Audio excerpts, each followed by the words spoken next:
人が死んだ。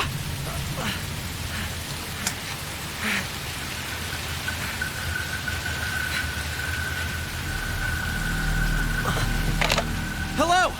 Hello? The industry of horror gaming has probably reached an unprecedented level of popularity in the last 10 years, and it's mainly due to the rise of indie developers in the category of first-person psychological horror games, which was heavily influenced by the cancellation of Silent Hills. However, don't let this development make you forget that horror gaming in the early 2000s was also a big part of the conversation. And some of the titles that were released at that time were actually the essential piece of the puzzle that laid the foundation for many of the amazing horror experiences you're playing today. I know that some of the most iconic franchises of our time started even earlier in the 90s, like Alone in the Dark and Resident Evil, but I personally chose the 2000s period because I feel that the existence of PlayStation 2 and the original Xbox at that time really created a competitive space that made developers thrive more. And I also chose this specific era because I know that the majority of us were more active in gaming in it, not just because gaming in general was more accessible at that time, but also because we were way younger and at an age when our minds were not full of stress like now. Because if you played these games during their releases, then you're most likely now an adult who has bills to pay and engages in new activities like filing your taxes, or you might even have a family to provide for. Anyway, in today's video, I decided to take a deep dive into the past and remind you of 10 incredible horror games that gave us some of the best gaming memories, and some of them even made us more hooked on the genre. So let's not waste any more time in the intro and just start the countdown. Come in. Come in. Damn it, Hernandez. Talk to me. What's going on? I'm not getting anything here. Marcus. Law. Can you hear me? Come on. Somebody answer me. Is anybody alive out there?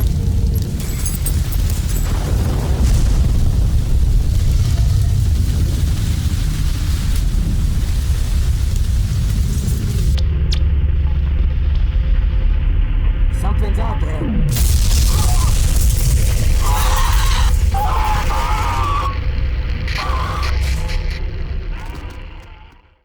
I literally still remember the days when I used to go to the game store near the house to buy a game for my Xbox, and the cover of this game was always in front of my face and stuck in my head until I finally bought it in 2006 after a year of its release. Please don't tell me that I'm the only one who feels the same, because I'm positive that if you were a gamer during the 2000s, then this cover is definitely very familiar to you and has definitely piqued your curiosity at some point. Anyway, Cold Fear is a survival horror video game that takes place in the Bering Strait, which is an actual strait located between the Pacific and Arctic Oceans, dividing the Chukchi Peninsula in the Russian Far East from Alaska's Seward Peninsula. In the story, you assume the role of Tom Hansen, an officer in the US Coast Guard tasked with exploring a Russian whaling vessel infested with a mysterious parasite that transformed the crew into zombie-like creatures. In order to stay alive and unveil the secrets behind the parasite's inception, Hansen must employ both his weaponry and intellect because he will eventually be forced to embark on a mission to prevent the parasites from reaching the mainland. What's more interesting is that he'll also uncover the entanglement of both the Russian mafia and the CIA and their role in this tragedy, which makes the story even more complicated and enticing at the same time, as if it's a James Bond movie with horror vibes. Beside the use of various weapons like shotguns, pistols, and flamethrowers, the gameplay also focuses on stealth to avoid enemies, and this is in addition to solving some cool puzzles in the process too. So for all the legends who played this game, you might be getting old, but at least you had the chance to experience this gaming journey in its glory.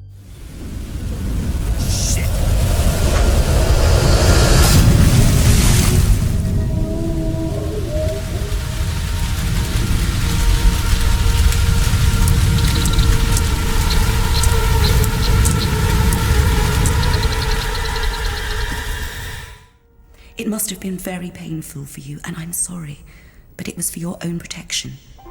Now, your 15th birthday is approaching, and I fear your life may be in danger more than ever before. Please go into hiding until your 15th birthday has passed. I know that what I am saying will make no sense to you, but please do as I tell you and hide as quickly as you can. Your loving mother, Nancy. This title is among the big ones when it comes to the classics, and I believe that many of you are familiar with it even if you haven't played it because it's just too hard to not notice it. Clock Tower 3 is the fourth installment of this series, and it came out in 2002 exclusively for the PlayStation 2. But the plot and characters here have very little relation to the previous Clock Tower games, which offers a fresh perspective for players who didn't play the other releases. The narrative centers around the character of Alyssa Hamilton, a 14-year-old girl hailing from a lineage of formidable warriors with the unique ability to journey through time to confront malevolent spirits, but this ability will basically be the curse that makes her life harder and more complicated than ever. What makes this installment even more unique is the fact that it marks a departure from the series' prior point-and-click gameplay, offering direct control over the protagonist through a fixed third-person camera perspective.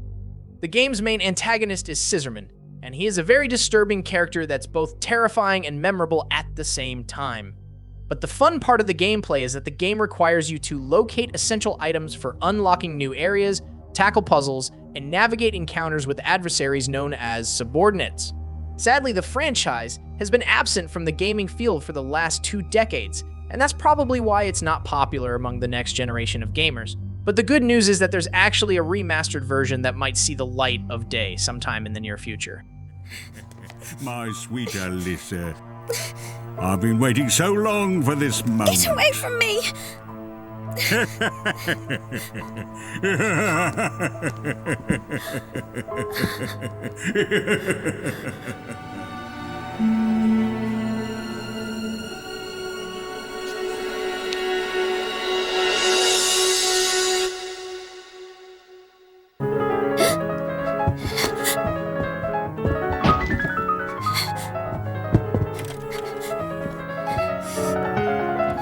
Who's playing that? Where's the sound coming from? Who's doing that?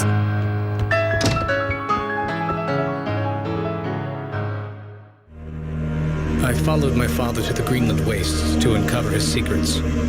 You had to know how far I was willing to go. I found a disused mining shaft and took shelter from the storm. You had to know how desperate I was.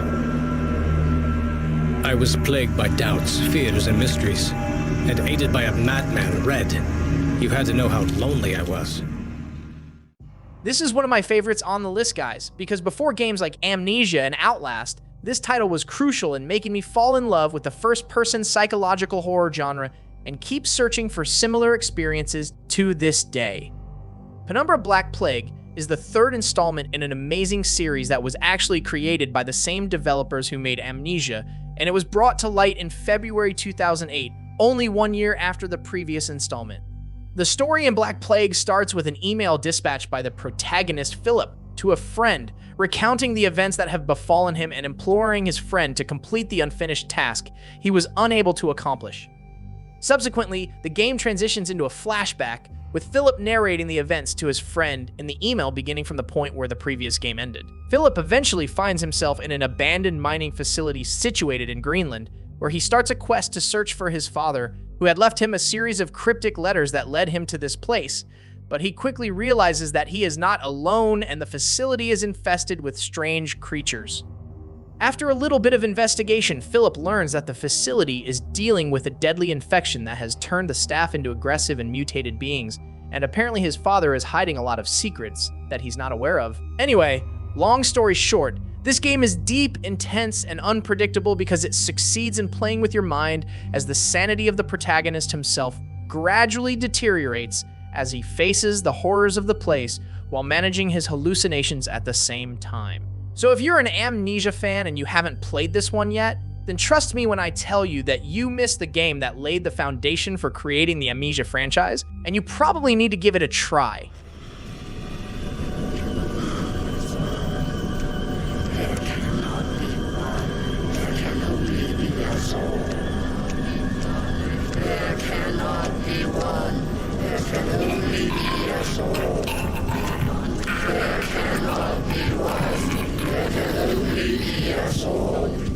At the end, this one was more human than he would have believed.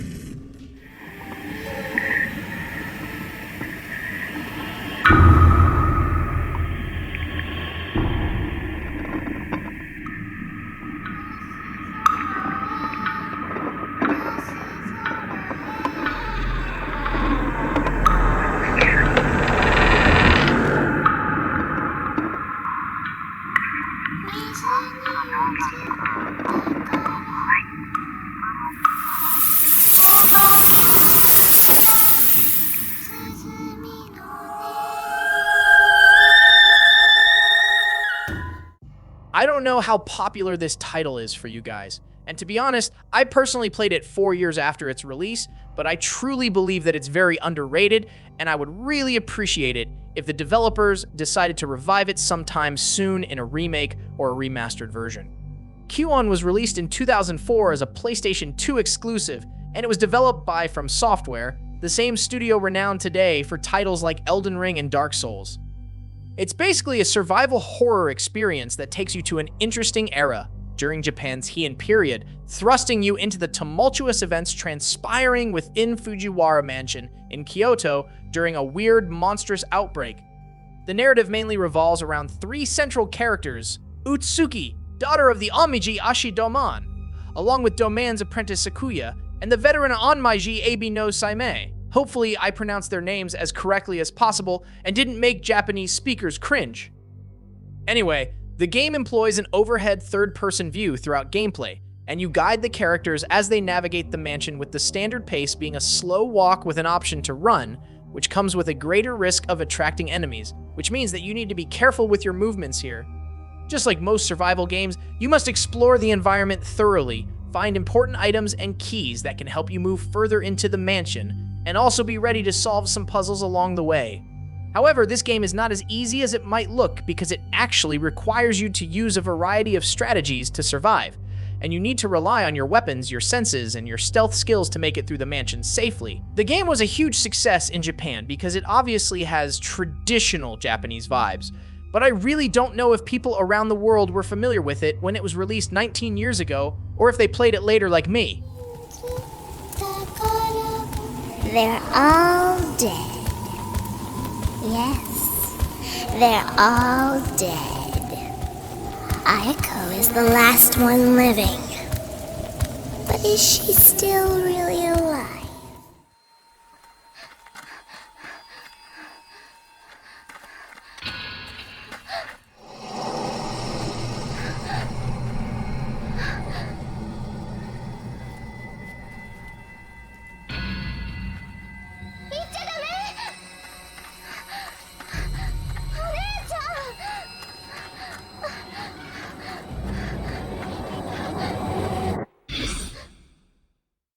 Fatal Frame is beyond popular, and I don't think any regular gamer didn't hear about it, regardless of whether they played one of its releases or just had a general idea about it from the internet, even though it's known by the name Project Zero in Europe and Australia.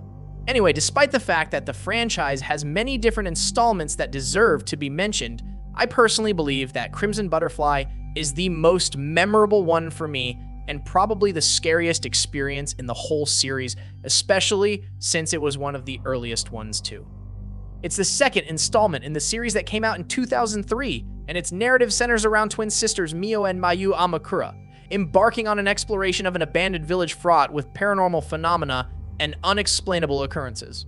However, their lives slowly become imperiled as the malevolent spirits inhabiting the village begin to possess Mayu and start to target them as sacrificial offerings for an ancient ritual. In order to combat these supernatural threats and unveil the village's obscure secrets, you must wield a camera endowed with exorcising powers that can help you defend yourself against aggressive apparitions, while also capturing residual specters and gathering valuable insights from benevolent ghosts seeking to communicate. The location where the events take place is Minakami Village, a forsaken town bearing the weight of its history, which includes the ill-fated Crimson Sacrifice ritual, whose failure led to the village's disappearance, which is why it became known as the Lost Village. Anyway, the atmosphere is really creepy, and I don't know if it's just me, but I always feel that Japanese old villages are the perfect setting for terrifying stories and historic secrets that you just can't get enough of.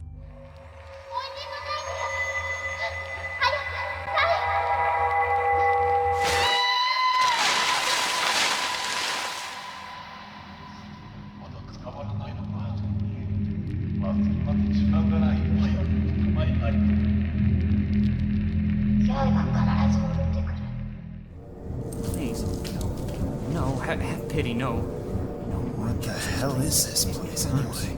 Hey, Hey, please, hey, don't hurt me. chill out. I'm Don't not gonna hurt you. Oh, you fell for it too. Fell for what? You don't get it? We've got to get you out of here, quick.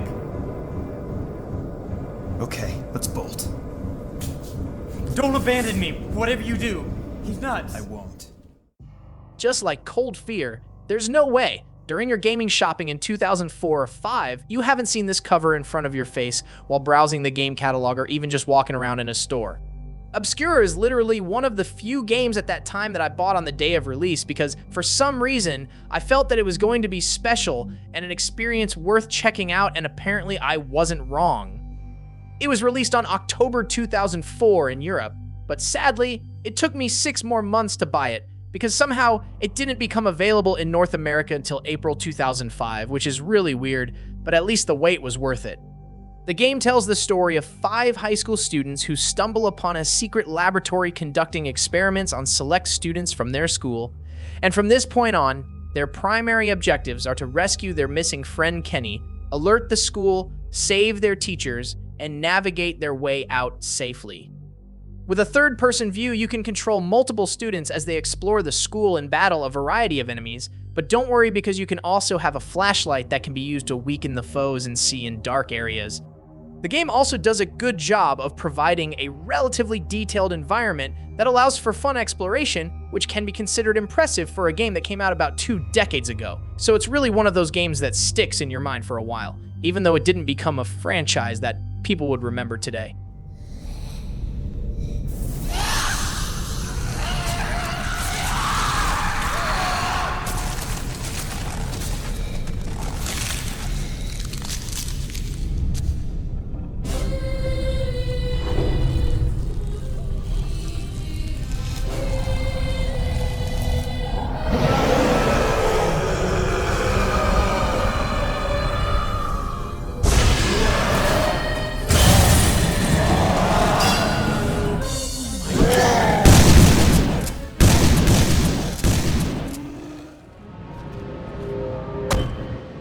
People are scared. We need to get this one.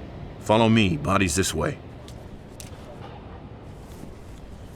Come on, let's go. Body's rotting as we speak. The patrolman on duty said there was a mannequin involved, just like the matchmaker. Whole damn city's crawling with sick killers. I don't think this list can make any sense without a game from the Condemned series. And if we want to choose the best one, then obviously Criminal Origins takes the cake without a shadow of a doubt.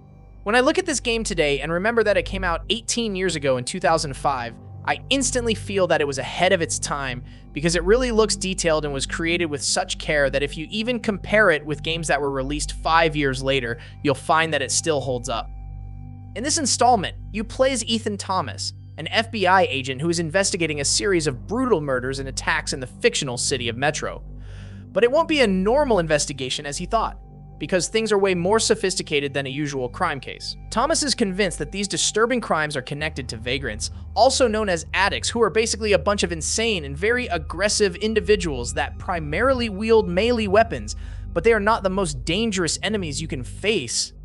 Anyway, Thomas' initial mission here is to pursue a notorious killer known as the Matchmaker, but things take a surprising twist as Thomas himself becomes the prime suspect in a murder case, which means that the investigator is being investigated.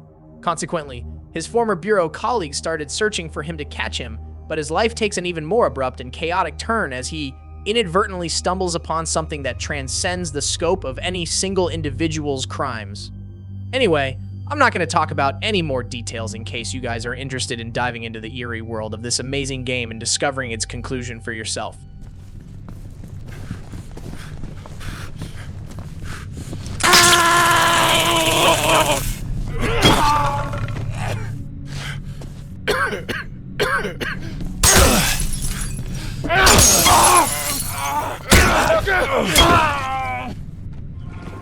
So, this serial killer X kills serial killers. He takes them down using their own methods.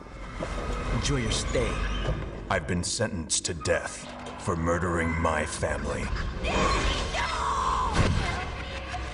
Inmate, is this true? Oh, he won't say. Claims he blacked the whole thing out. A likely story.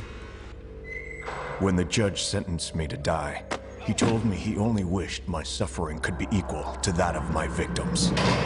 I read about your trial. They got no witnesses, all circumstantial evidence. No one knows what really happened but you. I expected to sit waiting for my time to die. Okay, this is a very big addition to the list, and one of the most underrated yet memorable experiences of the 2000s era, and I'm positive that people who were gaming at that time know exactly what I'm talking about. The game is set on Carnate Island in Maryland and follows the story of Torque, a man who has been sentenced to death for the murder of his family, even though it's a crime that he claims he cannot remember committing. Upon his arrival at Abbott State Penitentiary, an earthquake strikes the island, unleashing supernatural forces rooted in the island's history, which start attacking everybody in their way. Shit. There's something in here. It's in here! Help me! After his liberation, Torque starts to fight to secure his escape, contending not only with external supernatural threats, but also grappling with his own inner demons while he seeks to recall the true circumstances surrounding his family's tragic fate. You need to help Torque defend himself against a variety of enemies, including deformed humans, creatures, and demons. But gladly, you'll also have a collection of weapons and tools alongside Torque's supernatural abilities, which allow him to turn into a powerful monster that can easily take down any creature. However, there are also traps and puzzles that you need to bypass, but the worst part remains the disturbing hallucinations that hunt Torque everywhere and make him question his morals and whether he actually committed the murder or not. In other words, guys, this game is an absolute masterpiece when it comes to combining action and psychological horror into one experience that can actually make you attached to the story and curious about the truth of the protagonist's past. So if you played it in 2004, then you definitely had a gaming experience that can be so hard to find these days.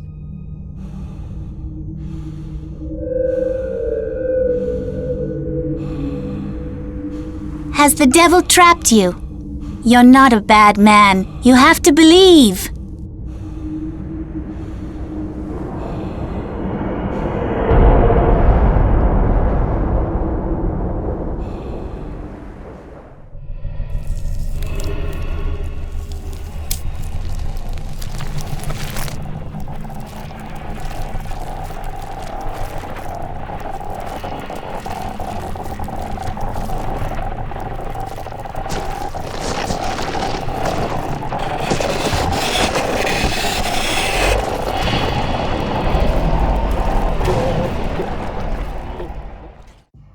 About you guys, but no matter how many Silent Hill games I play, I will always be convinced that Silent Hill 4 is the creepiest, the chilliest, and literally the most disturbing one of all because its concept is very unique and feels like a nightmare. This masterpiece came out in 2004, and despite its name, it's actually the first game in the series not to be set in the town of Silent Hill, which honestly contributed to making it even more spooky and uncanny.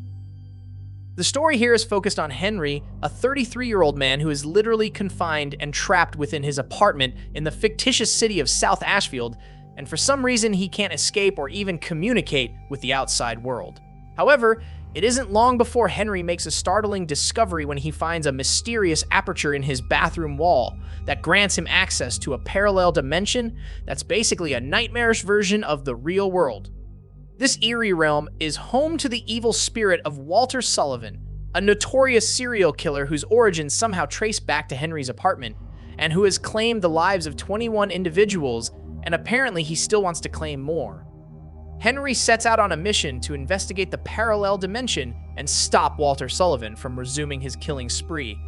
But along the way, he discovers vital information about Walter's history and the intricate ties it shares with his own apartment, which is really an interesting plot that's both frightening and fascinating.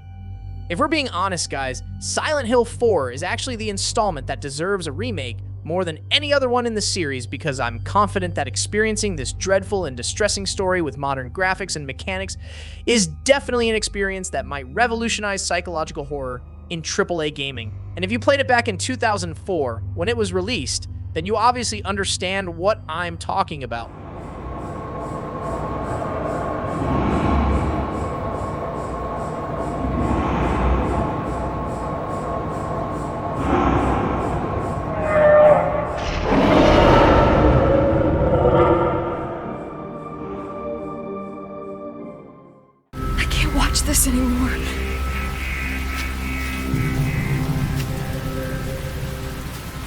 Hey.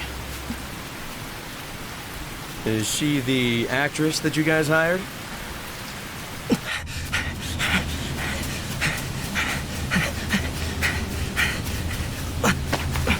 Shit! How could they have just murdered her like that? Goddamn psychos! Help! A woman got stabbed! Tasukete! Hito ga shinda! Siren is one of the most iconic franchises in the horror gaming world, and I see it among the titles that elevated the level of quality in the genre at some point in time, along with Resident Evil and Silent Hill. The original game was released in 2003, but the most memorable installment for me was Blood Curse, which came out in 2008 exclusively for the PlayStation 3, and it actually caught a lot of attention at that time. The events here are set in the fictional, desolate Japanese town of Hanuda, which was once a peaceful settlement for regular families but is now overrun by eerie supernatural entities known as the Shibito, which are basically the living dead. The unique feature of this game is that you assume the roles of various characters, united by the common goal of unraveling the town's mysteries and devising a means of escape, while battling for survival at the same time.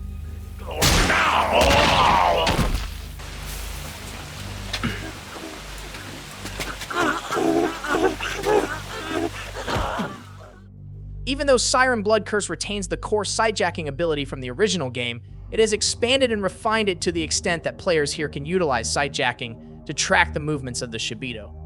Additionally, the game introduces a novel gameplay mechanic called Soul Vision, which allows you to delve into the memories of the Shibito, unveiling the town's enigmatic history and the secrets concealed within the Shibito themselves, especially since they were once normal humans with normal lives and ambitions.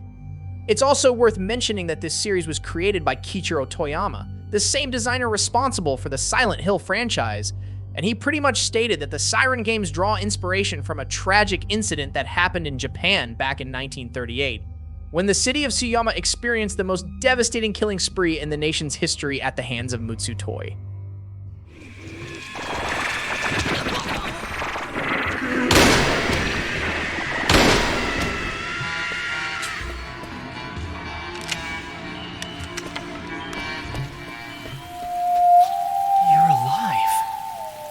Wrong before. I have to perform the ritual again. What are you?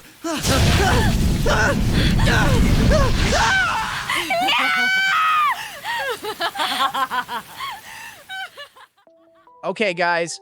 Hopefully today's video succeeded in bringing you some nostalgia and good memories by taking you back to a beautiful era of gaming that many people consider fundamentally superior to the current generation. If you think that I missed some important titles, then please make sure to mention them in the comments below, and also don't hesitate to give some ideas for the upcoming videos. Your ideas keep motivating me to make these interesting videos, and I would definitely be interested in checking out what you have on your mind. Anyway, until next time, stay safe and keep the horror going.